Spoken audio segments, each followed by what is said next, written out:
Hello students, मैं हूं आकांक्षा और हायर एजुकेशन क्लासेस में आपका फिर से बहुत बहुत स्वागत है। आज का दिन नई क्लास और नई क्लास में एक नया मैटर, बहुत ही खास होने वाली है आज की क्लास, क्योंकि आज हम लोग वापस जो हम लोग पढ़ रहे थे कि भारत में जो अंग्रेज़ों की शिक्षा की शुरुआत हुई थी उसका कहाँ से स्टार्टिंग पॉइंट था, उसको हम लोग कैरी ऑन करने वाले हैं। हम लोगों ने अभी तक पढ़ा कि भारत में जो शिक्षा की अंग्रेजी भाषा पाश्चात्य शिक्षा की स्टार्टिंग हुई कहाँ से हुई थी, यानी कि मिशनरियों की बात की थी हम लोगों ने। मिशनरियों में हम लोगों ने चार्ल्स ग्रांट के कंट्रीब्यूशन की, योगदान की बात की थी हम लोगों ने। अब उसी को हम लोगों को आगे कैरी ऑन करना है। तो आज किन पॉइंट्स को हम लोग कवर करने वाले हैं, आज हम लोग जिन पॉइंट्स को कवर करने वाले हैं उसमें है 1813 का चार्टर, उसको हम लोग कवर करेंगे। उसके बाद हम लोग देखेंगे कि किस तरीके से जब चार्टर आया तो जो कंट्रोवर्सी, जो विवाद आगे चला, वो किस तरीके से आपका प्राच्य पाश्चात्य विवाद कहलाया। और उसके बाद जब वो विवाद, प्राच्य पाश्चात्य विवाद जो आगे बढ़ा, तो किस तरीके से मैकॉले आए, मैकॉले का विवरण पत्र आया, और किस तरीके से आपका अधोगामी निस्यंदन सिद्धांत आया, यानी कि डाउनवर्ड फिल्ट्रेशन थ्योरी आई, और किस तरीके से विवाद खत्म हुआ। ये सब कुछ देखने वाले हम लोग लाइन बाय लाइन। पूरे वीडियो को ध्यान से देखिएगा, तभी आपको क्लियर हो जाएगा कि ये जो कंट्री, ये जो कहानी थी, ये कैसे कैसे डेवलप हुई और किस तरीके से ये आपको किसी एक निष्कर्ष पे पहुंची। ठीक है, तो स्टार्ट करते हैं बहुत जल्दी हम लोग। देखिए, पहला हम लोग का पॉइंट है 1813 का आज्ञा पत्र, हम लोग इसको देखने वाले हैं। तो आइए स्टार्ट करते हैं। सन 1813 में शिक्षा के प्रति कंपनी के उत्तरदायित्वों को निश्चित करने की दिशा में एक निश्चित कदम उठाया गया। उक्त वर्ष में ब्रिटिश संसद ने कंपनियों को भारत पर शासन करने संबंधी आज्ञा पत्र का नवीनीकरण किया गया तथा अधिनियम की धारा 43 में प्रावधान किया गया कि कंपनी के द्वारा, यानी कि आपको ये देखना है कि इसमें क्या क्या कीवर्ड है। हम लोगों का शुरुआत से ये फंडा है कि हम लोगों को ये जरूर देखना है कि किन किन कीवर्ड्स को हम लोग लेके चले, ताकि हम रटे नहीं समझें। ठीक है, तो हम लोग देख रहे हैं यहाँ पर क्या कीवर्ड मिलता है, ध्यान से देखिएगा। 1813 का चार्टर है और एक कीवर्ड आपको मिला है यहाँ पर, ये की धारा 4343। ठीक है, इस कीवर्ड की हम लोगों ने बात करी है। फिर से देखिए, शिक्षा में कंपनी की उत्तरदायित्व को निश्चित करने की दिशा में कदम उठाया गया, यानी कि कंपनी को क्या क्या करना है ये डिसाइड करने के लिए बात की गई। और इसके लिए धारा 43 1813 की, यानी कि 43वीं धारा के बारे में बात करेंगे हम लोग, उसको यहाँ पर डिस्क्राइब किया गया है। क्या डिस्क्राइब किया गया ये देख लेते हैं हम लोग। प्रति वर्ष कम से कम 1 लाख रुपए भारत के विद्वान निवासियों के उत्साहवर्धन एवं साहित्य के पुनरुत्थान एवं विकास के लिए तथा ब्रिटिश भारत की सीमाओं के अंदर निवास करने वालों में विज्ञान संबंधी ज्ञान के प्रारंभ व प्रवर्धन हेतु पृथक से व्यय किए जाए। लंबी लाइन है, इसको हम टुकड़ों में बांटेंगे तब देखेंगे, क्योंकि यही कंपनी के चार्टर में 43 में कहा गया था। इसी को एलेबोरेट करना है, इसी को समझना है, यही सारे क्रक्स है। ठीक है, प्रतिवर्ष कम से कम 1 लाख रुपए, पहली बात तो उंगली पे याद रखिए कि 1 लाख रुपए की बात की गई है, साल में हर वर्ष 1 लाख रुपए। कहाँ? भारत के विद्वान निवासियों के उत्साहवर्धन। ठीक है, यानी कि इन्होंने विद्वान निवासियों की बात करी है, एवं साहित्य के पुनरुत्थान, साहित्य की बात करी है। सिर्फ इतना देखिए कि साहित्य की बात करी है। ठीक है, पुनरुत्थान विकास के लिए, और ब्रिटिश भारत की सीमाओं के अंदर निवास करने वालों में विज्ञान संबंधी ज्ञान के प्रारंभ व प्रवर्धन के लिए, यानी कि विज्ञान का ज्ञान का प्रारंभ, शुरुआत, और कैसे उसको प्रवर्धन किया जाए, बढ़ाया जाए, इस पर वो लाख रुपए व्यय किए जाएंगे। ये है इनका 1813 का धारा 4343। ठीक है, आगे देखिए, जब ये एक्ट आया आपका, तो इस चार्टर के बाद क्या लोगों को लगा, भारतीयों को क्या लगा कि इसके जुड़ जाने के फलस्वरूप उनकी शिक्षा की उचित व्यवस्था हो पाएगी। क्योंकि जब ये चार्टर आया और उसमें 1 लाख रुपए की बात की गई, तो भाई लोगों को ये लगा, भारतीयों को ये लगा कि अब तो हमारे जो इश्यूज हैं, शिक्षा के जितने भी प्रॉब्लम्स हैं वो सॉल्व हो जाएंगी। लेकिन उनकी आशाओं पर तुषारापात हो गया, क्योंकि आज्ञा पत्र में 1 लाख की धनराशि को बयां करने का ढंग और साहित्य के शब्द के अर्थ को स्पष्ट नहीं किया गया था, जिसके कारण कंपनी के संचालकों में विवाद उत्पन्न हो गया। क्या था ये, इसको ध्यान से देखिए। प्रॉब्लम सॉल्व होने के बजाय इसलिए उलझ गई क्योंकि वो 1 लाख रुपए कहाँ खर्च होगा ये डिफाइन नहीं किया गया था। इस चीज को लेकर के कि आखिरकार उस लाख रुपए का क्या और किस तरीके से खर्च किया जाएगा, यहाँ पर वो सॉल्यूशन की बजाय वो प्रॉब्लम बन गई। ठीक है, और जो ये धनराशि को बयां करने का ढंग ही नहीं एक्सप्लेन था, इस वजह से ऐसा हुआ। ठीक है, क्या हुआ, कंपनी के संचालकों में विवाद उत्पन्न हो गया। नेक्स्ट देखें क्या है, राज्याज्ञा अधिनियम की धारा ने, ध्यान से देखिएगा, राज्याज्ञा अधिनियम की धारा ने कंपनी को भारतीयों की शिक्षा में दिलचस्पी लेने के लिए बाध्य कर दिया। ठीक है, इसीलिए राज्याज्ञा अधिनियम 1813 को भारत में ब्रिटिश शिक्षा पद्धति का शिलालेख यानी कि foundation stone of British education in India भी कहा जाता है। क्यों इंपॉर्टेंस है इसकी, एक सवाल भी आता है ऑब्जेक्टिव में भी, आप डिस्क्रिप्टिव में भी इसको लिखेंगे तो इसके मार्क्स हैं कि इसे क्या कहा जाता है, ब्रिटिश शिक्षा पद्धति का शिलालेख यानी कि foundation stone of British education in India. क्योंकि यहाँ पर आपने देखिए कि एजुकेशन के ऊपर खर्च करने की, पैसे लगाने की गवर्नमेंट की बात आई, इसलिए इसका इतना इंपॉर्टेंस है।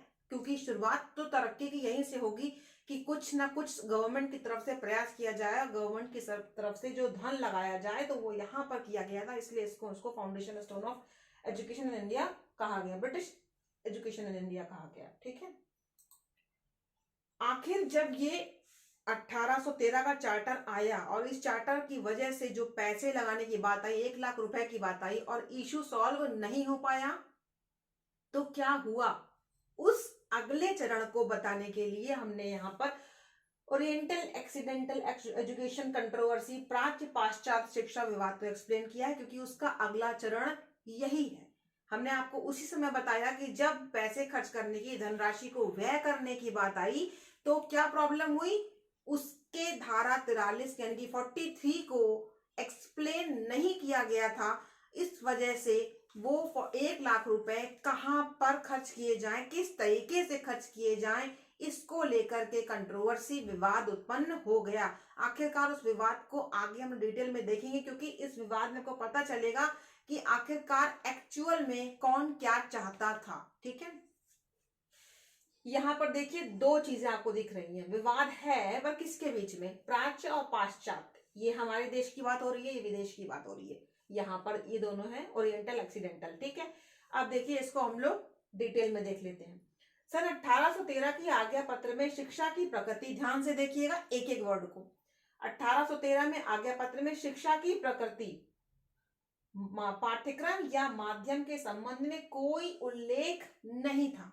हमने आपको वो जो स्टेटमेंट्स पढ़ाया था, उस स्टेटमेंट में साहित्य लिखा था, लेकिन कौन सा साहित्य ये डिफाइन नहीं किया गया था। कंट्रोवर्सी कहाँ है ये आपको यहाँ समझ में आएगा।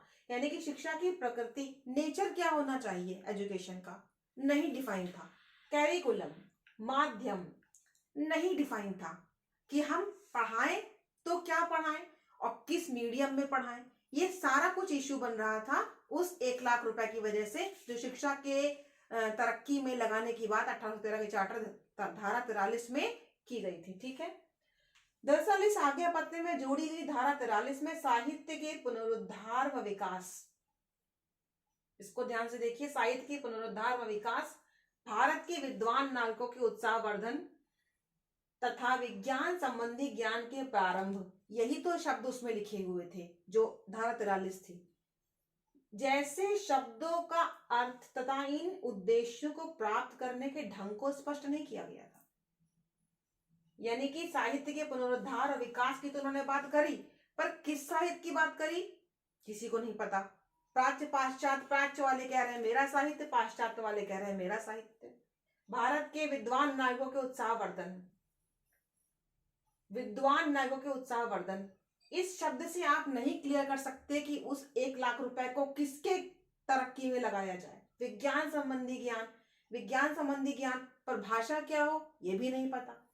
जैसे शब्दों का अर्थ स्पष्ट नहीं किया गया था। धारा 43 की इस अस्पष्टता ने भारत में प्राच्य पाश्चात्य शैक्षिक विवाद को उग्र रूप दिया। जब आपका ये डिफाइन नहीं हो पाया तो क्या हुआ, प्राच्य पाश्चात्य विवाद शुरू हो गया। प्राच्य पाश्चात्य विवाद में प्राच्य क्या चाहते थे, पाश्चात्य क्या चाहते थे, इसको देख लेते हैं। प्राच्य यानी कि अपनी कंट्री की अगर हम लोगों को देखें, भारत के लोगों को देखें, जो भारत के भाषा के पक्ष में थे, भारत के साहित्य के पक्ष में थे, भारत के कैरिकुलम पाठ्यक्रम के पक्ष में थे। ठीक है, प्राच्य शिक्षावादी का कहना है कि साहित्य शब्द से तात्पर्य संस्कृत और अरबी भाषा के साहित्य से है। प्राच्यवादी क्या चाहते थे कि जो साहित्य है, लिटरेचर की बात कर रहे हैं, वो संस्कृत और अरबी भाषा के साहित्य से है तथा भारत, इन्होंने कहा कि ये साहित्य का अर्थ बताया इन्होंने। ठीक है, इसको ध्यान से देखिए, संस्कृत और अरबी। अब अगर भारतीय विद्वान की बात करें तो इन दोनों भाषाओं में से किसी एक विद्वान से है, यानी कि संस्कृत या अरबी, इन दोनों भाषाओं में से किसी एक विद्वान से है। ये कौन चाहता था? प्राच्यवादी। ठीक है, लेकिन जब इसके विपरीत आप पाश्चात्यवादियों का विचार किया था, यानी कि जो आपके पाश्चात्य शिक्षा के पक्ष में थे, उनका विचार था कि साहित्य और भारतीय विद्वान शब्द को इतनी संकीर्ण अर्थ में नहीं देखना चाहिए। संकीर्ण का मतलब उन्होंने नैरो से लिया, यानी कि सिर्फ आप अपने बारे में सोच रहे हैं, सिर्फ आप अपने देश के बारे में सोच रहे हैं। तो यहाँ पे उन्होंने कहा ऐसा नहीं है, साहित्य में अंग्रेजी साहित्य का प्रमुख स्थान है। क्योंकि ये पाश्चात्य शिक्षा के पक्ष में थे तो इन्होंने कहा कि अंग्रेजी साहित्य का इसमें प्रमुख स्थान है। आगे देख लेते हैं। प्राच्यवादियों का दल भारत के प्राचीन साहित्य, प्राच्य मतलब अपने देश की अगर हम बात कर रहे हैं, जो पक्ष ले रहे हैं, तो का दल भारत के प्राचीन साहित्य, सभ्यता, संस्कृति के प्रचार पक्ष में था। यानी कि वो चाहते थे कि भारत का ही प्राचीन साहित्य, सभ्यता, संस्कृति के बारे में बताया जाए, तथा चाहता था कि जो पाश्चात्य दर्शन और विज्ञान है, यानी कि जो ज्ञान विज्ञान तो पाश्चात्य दर्शन का हो, लेकिन उसकी शिक्षा भी संस्कृत और अरबी माध्यम से दी जाए। अभी मैंने मीडियम की बात की थी कि इस माध्यम में खर्च किया जाएगा पैसा, तो प्राच्यवादी चाहते थे कि भारत का ही प्राचीन साहित्य, सभ्यता, संस्कृति पढ़ाई जाए, और अगर पाश्चात्य दर्शन और ज्ञान विज्ञान की शिक्षा भी हो तो संस्कृत और अरबी भाषा में दी जाए।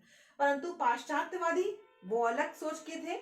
उन्होंने कहा कि अंग्रेजी माध्यम से यूरोपीय साहित्य और विज्ञान की शिक्षा देने के पक्ष में थे, यानी कि वो चाहते थे अंग्रेजी माध्यम हो। नॉर्मल सी बात है, वो विदेशी थे, उनके यहाँ इंग्लिश की भाषा थी, इंग्लिश लैंग्वेज थी, तो वो उसके पक्ष में थे, और हम भारतीय थे तो हम अपनी भाषा के पक्ष में थे।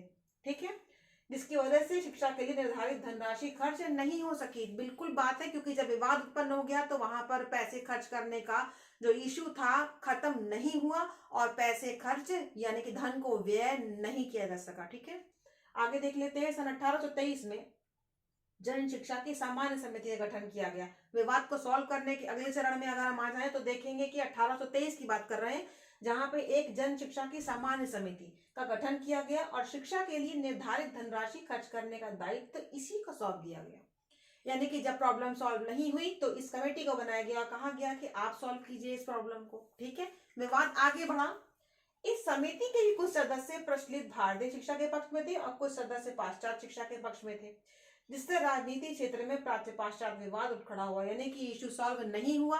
यहाँ पर भी कुछ लोग प्राच्य के थे, कुछ लोग पाश्चात्य के थे, और वो जो कंट्रोवर्सी थी वो स्टिल मेंटेन रही। ठीक है, हम लोग आगे चलेंगे।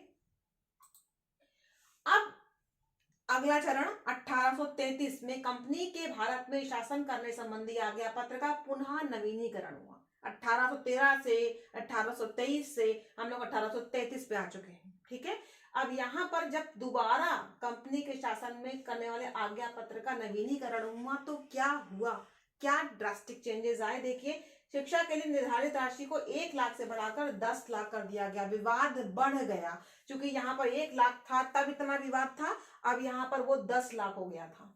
वही पैसा जिसको हम लोगों को शिक्षा के बढ़ोतरी के लिए और अच्छे के लिए खर्च करना था, वो 10 लाख रुपए हो चुका था। इस आज्ञा पत्र में ईसाई मिशनरियों को भारत में बेरोक टोक आने की अनुमति मिल गई थी। सेकंड इशू, एक इंपॉर्टेंट पॉइंट ये भी था, और एक इंपॉर्टेंट पॉइंट ये भी था कि जो गवर्नर जनरल की काउंसिल में एक विधि सदस्य को बढ़ा दिया गया था। इसी विधि सदस्य को लेकर के हम लोग आगे बात करने वाले हैं। इसका मेन पॉइंट क्या था? 1 लाख से 10 लाख। अब आप समझ सकते हैं कि विवाद जब 1 लाख पे इतना था तो 10 लाख पे कितना हो गया होगा, कम तो बिल्कुल नहीं था। यहां से ये विवाद और भी बढ़ गया और एक विधि सदस्य आए, इनकी बात हम लोग नेक्स्ट स्लाइड में करने वाले हैं। ठीक है, कौन थे और क्या रोल था इनका इस कंट्रोवर्सी को निपटाने में। ठीक है, इन्होंने क्या किया, ये थे मैकॉले। मैकॉले का विवरण पत्र कहा जाता है, क्योंकि इन्होंने जो डिटेल्स दी उसको इनके अपने इस कंट्रोवर्सी को लेकर के वो मैकॉले मिनट कहलाता है, मैकॉले का विवरण पत्र कहलाते हैं। क्या था सब देखेंगे। सन 1834 में गवर्नर जनरल की कार्यकारिणी के प्रथम विधि सदस्य के रूप में लॉर्ड टीवी मैकॉले भारत आए। यहाँ पर अगर देखा जाए तो हम लोगों ने जिस सदस्य की बात की थी, जो विधि सदस्य बनाए गए थे 1833 के चार्टर में, बैक में अभी आपने देखा उन्हीं की बात हम कर रहे हैं। ये इनका नाम था लॉर्ड टीबी मैकाले, 1834 में आए थे ये, ठीक है। मैकाले को जन शिक्षा की समिति का अध्यक्ष भी बनाया गया और उसने उनसे क्या किया, उसने चार्टर एक्ट 1813 की धारा 43 के निहितार्थ के संबंध में उनसे परामर्श भी मांगा गया। क्यों ये आए थे, क्या करने आए थे? इन्हें कहा गया कि 1813 के चार्टर की धारा 43 यानी कि 43 धारा में जो इश्यू बना कि इस 1 लाख रुपए को जो बाद में 1833 में 10 लाख हो गया, कहाँ खर्च किया जाए का डिसीजन लेने के लिए लॉर्ड मैकाले को कहा गया कि आप परामर्श दीजिए कि आखिरकार हम क्या करें, इस पैसे को कहाँ खर्च किया जाए। तब मैकाले ने 1835 में पाश्चात्य शिक्षा के पक्ष में अपना निर्णय दिया। निश्चित सी बात है, मैकाले विदेशी थे, मैकाले बाहर से आए थे, अपने देश के नहीं थे। इनको पाश्चात्य शिक्षा का ही पक्ष लेना था, इन्होंने पाश्चात्य शिक्षा का पक्ष लिया, भारत का नहीं लिया। बात आई कि जो पैसे खर्च किए जाएंगे वो कहाँ खर्च होंगे, पाश्चात्य शिक्षा पे, मैकाले के अनुसार। मैकाले ने अपने विवरण पत्र में सन 1813 के आज्ञा पत्र की धारा 43 की व्याख्या निम्नलिखित तरीके से की। आखिरकार वो कौन कौन से इंपॉर्टेंट पॉइंट थे जो मैकाले ने कहे, ये हमें जरूर देखने चाहिए, क्योंकि मैकाले के विवरण पत्र के यही कीवर्ड्स हैं जिसको आप एलोबरेट भी करेंगे और आपको समझ में भी आना चाहिए कि मैकाले ने आखिर अपने डिसीजन में क्या कहा। 1 लाख रुपए की धनराशि के संवर्धन हेतु किस प्रकार से व्यय करना है, इस संबंध में गवर्नर जनरल पूर्ण तरह स्वतंत्र है। इन्होंने कहा कि 1 लाख रुपए खर्च होगा, गवर्नर जनरल इस तरीके से पूर्णतः स्वतंत्र है कि वो 1 लाख रुपए कहाँ खर्च किया जाए, पहली बात। दूसरा, उन्होंने कहा कि साहित्य शब्द से तात्पर्य अरबी, फारसी तथा संस्कृत के साहित्य से ही नहीं है, वरन अंग्रेजी साहित्य को भी इसमें सम्मिलित करना चाहिए। इन्होंने पाश्चात्य शिक्षा के पक्ष में तो अपना निर्णय दिया था, तो निश्चित सी बात है कि ये पाश्चात्य शिक्षा की बात तो करेंगे ही करेंगे। तो इन्होंने यहाँ पर पाश्चात्य शिक्षा ने अंग्रेजी साहित्य को सम्मिलित करने की बात यहाँ पर करी थी। नेक्स्ट इनके पॉइंट देख लेते हैं क्या है। भारतीयों की शिक्षा का माध्यम उनकी मातृभाषा नहीं हो सकती है, भारतीय भी अंग्रेजी पढ़ने के इच्छुक है। इन्होंने एक मीडियम का इशू था, एक कैरिकुलम का इशू था, पाठ्यक्रम क्या होना चाहिए वो उन्होंने अंग्रेजी से बताया कि इन सब के साथ इंग्लिश भी हो। उसके अलावा मीडियम की बात करी तो वो भी इन्होंने इंग्लिश के ऊपर फोर्स किया, ठीक है। उसके बाद भारतीय विद्वान, एक विद्वान का इशू था कि विद्वान कहाँ और किसको कहा जाए, तो इन्होंने कहा कि भारतीय विद्वान से तात्पर्य मौलवी, मुस्लिम मौलवी तथा संस्कृत के पंडित के अलावा अंग्रेजी भाषा व साहित्य के विद्वान से भी है। फाइनली इन्होंने हर तरीके से इंग्लिश की बात करी है, चाहे वो कैरिकुलम की हो, पाठ्यक्रम की हो, चाहे वो माध्यम की हो, चाहे वो विद्वान की हो, ठीक है। और टीबी मैकाले ने पूरी तरीके से पाश्चात्य शिक्षा के पक्ष में अपना फैसला सुनाया था, ठीक है। अगर हम लोग इसको निष्कर्ष रूप में कहें कि हम क्या कह सकते हैं, तो देखिए, वस्तुतः लॉर्ड मैकाले ने अपने विवरण पत्र में प्राच्य भारतीय शिक्षा व साहित्य का जोरदार ढंग से खंडन किया था और अंग्रेजी माध्यम से पाश्चात्य ज्ञान व विज्ञान की शिक्षा की प्रबल अनुशंसा की। आपने अब तक इनके इन पॉइंट से समझ लिया होगा कि इन्होंने क्या किया था। प्राच्य यानी कि जो भारतीय तरीके से भारतीय शिक्षा के पक्ष में थे, उसका इन्होंने खंडन किया था और अंग्रेजी माध्यम से पाश्चात्य ज्ञान विज्ञान की शिक्षा की प्रबल अनुशंसा की थी। लॉर्ड मैकाले ने अपने विवरण पत्र में कहा, कीवर्ड्स हैं, ध्यान से देखिएगा, कि भारत में शिक्षा का उद्देश्य अंग्रेजी माध्यम से यूरोपीय साहित्य तथा विज्ञान का प्रचार करना है। अंग्रेजी शिक्षा का उद्देश्य अंग्रेजी माध्यम से यूरोपीय साहित्य तथा विज्ञान का प्रचार करना, यानी कि अंग्रेजी माध्यम भी अंग्रेजी माध्यम है, माध्यम भी अंग्रेजी है, और यूरोपीय साहित्य व विज्ञान का प्रचार करना है। अपने विचारों के क्रियान्वयन के लिए उसने केवल उच्च वर्ग की शिक्षा का प्रस्ताव किया। अगली हेडिंग का कीवर्ड इसी में छुपा हुआ है। ये तो आपने देखा ही देखा कि अंग्रेजी माध्यम था, बिल्कुल क्लियर है, और यूरोपीय साहित्य और विज्ञान की बात भी इन्होंने करी है, ठीक है। तो ये भी इन्होंने बाहर के ही अपने देश की बात करी है। और यहाँ पर एक चीज इन्होंने और बताई कि अपने क्रियान्वयन के लिए, आखिरकार कोई भी चीज थ्योरी बेस पर नहीं होती है, जब उसका हम प्रैक्टिकल पार्ट देखते हैं। कभी भी कोई पॉलिसी बनाई जाती है, कोई भी चार्टर आएगा या कोई भी गवर्नमेंट का रूल आएगा, कुछ भी आएगा, वो थ्योरी पार्ट हो जाता है। फिर हम उसको कहाँ एक्टिवेट करते हैं, क्लासेस में वो एक्टिवेट होता है, ठीक है। क्लासेस में बच्चों के सामने जब कोई पढ़ाएगा तब वो एक्टिवेट होगा, करिकुलम में एक्टिवेट होगा, मेथड में एक्टिवेट होगा। उसी तरीके से इनका, मैकाले का जो ये फैसला था, इसके क्रियान्वयन में इन्होंने क्या किया, उच्च शिक्षा की का प्रस्ताव दिया, उच्च वर्ग की शिक्षा का। उच्च वर्ग की शिक्षा कंसेप्ट ये है कि इन्होंने यहाँ पर किसकी बात करी, इन्होंने एक नए सिद्धांत को जन्म दिया जिसको क्या कहा गया, अधोगामी निस्यंदन सिद्धांत, downward filtration theory. Downward filtration theory, अधोगामी जिस तरीके से शब्द है बिल्कुल इसी तरीके से इसका अर्थ भी है, ठीक है। डाउनवर्ड, नीचे की ओर आ रही है ये, ठीक है। देख लेते हैं इसको और डिफाइन भी कर लेते हैं। शिक्षा के क्षेत्र में प्राच्य पाश्चात्य विवाद के साथ साथ इसी काल में जन शिक्षा व उच्च शिक्षा के बीच भी संघर्ष चलता रहा। किसके बीच में चलता रहा, जन शिक्षा, यानी कि जनसाधारण को शिक्षा दी जाए, यानी कि पूरी पब्लिक को शिक्षा दी जाए, या फिर उच्च शिक्षा किसको दी जाए, किस वर्ग को दी जाए उच्च शिक्षा। ये एक विवाद का विषय था कि क्योंकि अंग्रेज जो थे, यानी कि जो लोग ब्रिटेन से आए थे, ये क्या चाहते थे, ये व्यापारी थे, ये बिजनेस करने आए थे, लाभ कमाने आए थे। जनसाधारण को शिक्षा देंगे तो अधिक से अधिक पैसा खर्च होगा, ठीक है। तो ये इस पक्ष में भी नहीं थे, जनसाधारण के पक्ष में नहीं थे। ये चाहते थे कुछ लोगों को शिक्षा दे दी जाए, कुछ लोगों को शिक्षा दे दी जाए। वो कौन हो, वो उच्च वर्ग हो, वो उच्च वर्ग हो।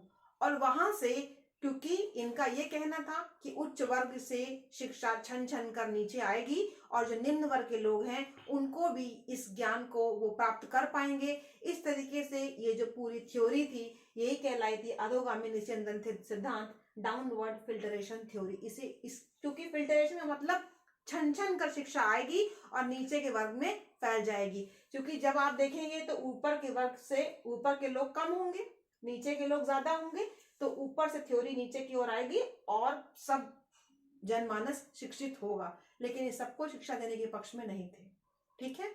आगे देखिए, अंग्रेजी के माध्यम से समाज के संभ्रांत वर्ग को शिक्षित करके, ध्यान से एक एक लाइन को देखिए क्योंकि इसी में सारे कीवर्ड छुपे हुए हैं। अंग्रेजी के माध्यम से, मीडियम क्या है, इंग्लिश, समाज के संभ्रांत वर्ग को, उच्च वर्ग को जो कम मात्रा में है, को शिक्षित करके समाज के निम्न वर्ग तक समाज शिक्षा के छन छन कर स्वतः पहुंचने की संकल्पना की गई।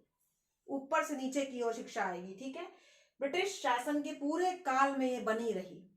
लॉर्ड मैकॉले के द्वारा प्रस्तुत शिक्षा प्रसार की संकल्पना को अधोगामी निस्यंदन सिद्धांत कहा जाता है। इसी को डाउनवर्ड फिल्टरेशन थ्योरी कहा जाता है, ठीक है। दरअसल निस्यंदन सिद्धांत के समर्थकों का विश्वास था कि समाज का निम्न वर्ग प्रत्येक क्षेत्र में समाज के उच्च वर्ग के व्यवहार का अनुसरण करता है। ये इनका मानना था कि जो नीचे के लोग हैं वो ऊपर के लोगों का, यानी कि उच्च वर्ग का कॉपी करते हैं, उनको देखते हैं, उनसे सीखते हैं, उनका अनुसरण करते हैं, ठीक है, उनको फॉलो करते हैं।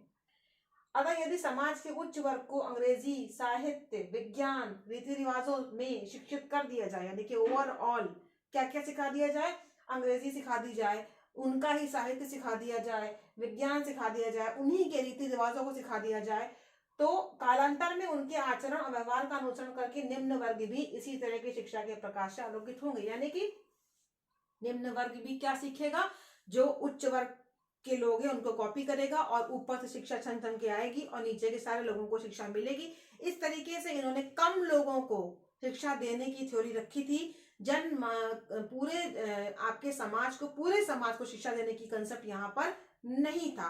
कुछ लोगों को, उच्च वर्ग को शिक्षा देने का प्रस्ताव दिया था। किसने, लॉर्ड मैकाले ने। इसी को डाउनवर्ड फिल्टरेशन थ्योरी कहा जाता है। आगे देखिए, अब जब ये फिल्टरेशन थ्योरी आई तो आपने इसको समझा। आखिर ये विवाद जो उठ खड़ा हुआ था, मैंने बताया आपको, पाश्चात्य विवाद, ये शुरू तो 1813 से हो गया था, लेकिन इस खत्म कहाँ पे हुआ आखिर जाकर के, क्या सॉल्यूशन निकाला गया इसका, ठीक है। तो अगर आप देखें कि जो आप यहाँ रेड कलर में लॉर्ड ऑकलैंड देख रहे हैं, इनका क्या रोल था, इन्होंने क्या किया आखिरकार इस विवाद को खत्म करने में। इसके बाद बेंटिक के बाद लॉर्ड ऑकलैंड आए। ये इन्होंने इस सारी समस्याओं को देखा और समझा और इस निष्कर्ष पे पहुंचे कि इस विवाद का मूल कारण प्राच्य शिक्षा पर कम धन का व्यय किया जाना है तथा यदि प्राच्य शिक्षा पर कुछ धन अधिक व्यय किया जाएगा तब प्राच्यवादी संतुष्ट हो जाएंगे। तो इन्होंने ऐसा इसलिए कहा कि आप देखिए कि इस विवाद का मूल कारण क्या था कि उस पर कम पैसे खर्च किए गए। निश्चित सी बात है, इन्होंने जो है पाश्चात्य शिक्षा के ऊपर जो है वो धन खर्च करने की बात की, पाश्चात्य शिक्षा को प्रमोट करने की बात की, मीडियम भी इंग्लिश रखने की बात की, साहित्य भी वही रखने की बात की। तो आखिरकार ये जो प्राच्यवादी थे, यानी कि जो भारतीय साहित्य, भारतीय शिक्षा भारतीय विद्वान की बात करते थे, उनके ऊपर धन कम खर्च किया गया। उन्होंने ये निष्कर्ष निकाला इन्होंने। ठीक है, तो आप जो है इस चीज को देखिए कि ये जो आपका इशू था, ये इशू कैसे सॉल्व होगा। इन्होंने सोचा कि इस प्राच्य शिक्षा पर कुछ धन अधिक व्यय किया जाएगा तो प्राच्यवादी संतुष्ट हो जाएंगे। बिल्कुल इनका ऑकलैंड का ये मूल्यांकन निकाला इन्होंने, निष्कर्ष निकाला इन्होंने कि हम कुछ और धन खर्च करें अगर प्राच्यवादियों पर तो ये इशू सॉल्व हो जाएगा, जो कब से चला आ रहा है, 1813 से चला आ रहा है। तो इस इशू को सॉल्व करने के लिए क्या किया गया, फाइनली क्या किया गया, इसकी बात कर लेते हैं हम लोग। तो अब इस इशू के लिए इन्होंने ऐसा किया कि इसके अनुरूप इन्होंने 24 नवंबर, देखिए इसको 24 नवंबर 1839 को एक विवरण पत्र प्रकाशित किया। लॉर्ड ऑकलैंड, इनका नाम याद रखिएगा, इसी से ही विवाद खत्म हुआ था। एक विवरण पत्र प्रकाशित किया, डेट याद रखिएगा, कीवर्ड है ये, एंड है ये इसका। ठीक है, जिसमें उन्होंने प्राच्य शिक्षा के लिए 31,000 रुपए वार्षिक की धनराशि स्वीकृत की, 31,000 रुपए। ठीक है, और ऑकलैंड की इस घोषणा से प्राच्य शिक्षावादी संतुष्ट हो गए। इसका मतलब ये है कि जो इस विवाद को, कहां से ये विवाद चला था, 1813 से विवाद चला था, और ये विवाद आपका यहाँ पर जाके 24 नवंबर 1839 जो था डेट आपकी, 24 नवंबर 1839 को ये खत्म हो गया 31,000 रुपए के साथ में लॉर्ड ऑकलैंड ने। तो आपने इस चीज को देखा कि आज हमारा टॉपिक जो था वो यही था कि 1813 के चार्टर में जो विवाद शुरू हुआ वो विवाद कहाँ जाके खत्म हुआ, 1839 में खत्म हुआ। ठीक है, इसके आप इस क्रम में समझ सकते हैं कि किस तरीके से इंग्लिश या अंग्रेजी या पाश्चात्य शिक्षा के पक्ष में किस तरीके से भारत में जोरदार समर्थन किया जा रहा था। इसी की कहानी अभी आगे और भी है, आगे के वीडियोस में हम वो भी कैरी ऑन करेंगे। लेकिन इसके पहले जो हमने पढ़ा, एक आज का टॉपिक तो हम यहीं फिनिश करते हैं, लेकिन इसके पहले जो एक भूमिका थी जो हमने आपको पढ़ाई भी थी, ईसाई मिशनरियों के शैक्षिक प्रयास और चार्ल्स ग्रांट, इसके पहले का वीडियो है जिसका डिस्क्रिप्शन हम आपको, इसका लिंक हम डिस्क्रिप्शन बॉक्स में डाल देंगे, आप जरूर देखिएगा, क्योंकि उसी से आपको समझ में आएगा कि वहां पे जो हमने छोड़ा था एंड में, आज 1813 के चार्टर आज्ञा पत्र से हमने यहीं से स्टार्ट किया है। आज का वीडियो अगर आपको पसंद आया हो तो प्लीज इसे लाइक कीजिएगा, शेयर कीजिएगा, कमेंट भी कीजिएगा, और मेरे आगे आने वाले वीडियोस को देखते रहिएगा। Thank you.